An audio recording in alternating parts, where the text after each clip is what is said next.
In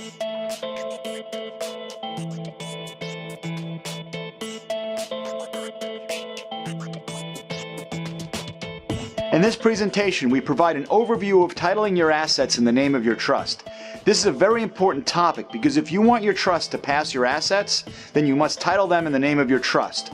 Always remember and follow that simple rule because it is key to your trust functionality and avoiding probate. Titling your assets in your trust is not difficult, and on average it takes about 20 minutes per asset or account. Whatever time it takes, when you compare it with the expense and hassles of a 1 to 2 year probate, it isn't hard to understand why it is well worth your time and effort. To provide some perspective on how important this is, whenever a law office gets a call about the trust affairs of a critically ill client, the first question is often, are all your assets titled in the trust? So again, with the exception of retirement accounts, the general golden rule is to title all current and future assets in the name of your trust.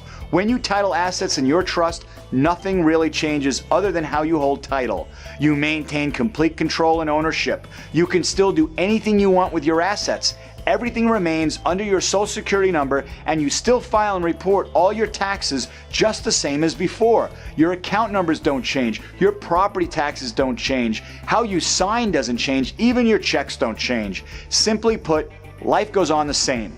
The correct wording for titling assets will be displayed in large, bold letters on page 1 of your trust.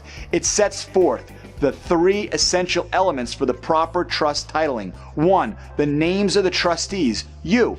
2. The name of the trust, typically your last name. And 3. The date of the trust. And it will read something like this: John Smith and Mary Smith, trustees of the Smith Trust, created on January 1st, 2012.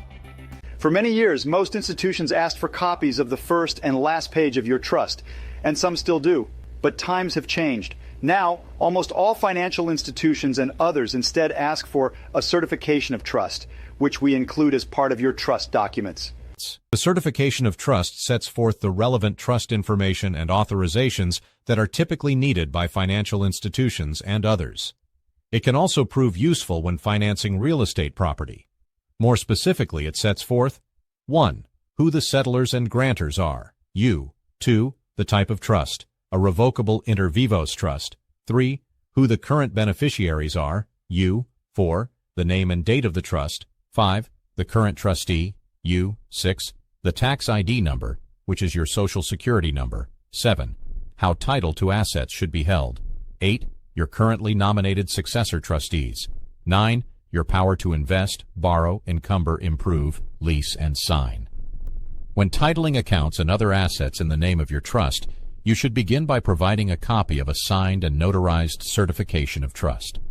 Almost all banks, financial institutions, and others now require it. Many times, banks and financial institutions will simply scan or copy this document and/or transfer the information they need and duplicate it onto their own trust certification form for you to sign. Either way is fine. Just make sure they title the account in the name of the trust. That's what's important. Sometimes the forms will also ask if certain actions are authorized in your trust. In short, almost anything anyone asks about is usually already spelled out in the trust. Additionally, you are empowered to authorize anything you want, meaning there's really no need to scour your trust looking for enumerated powers. Simply answer such questions in the way that best suits your preferences and consider that your authorization. For more detailed discussion of this topic, be sure to review the downloadable handout called The Importance of Titling Your Assets in the Name of Your Trust. There, you will find most types of assets individually discussed, from stocks to bonds to bank accounts to mutual funds and more. Again, do not make the mistake of thinking this process to be a legally technical task. It's not. Also, be sure to review the separate video on beneficiary designation strategies for life insurance and retirement accounts.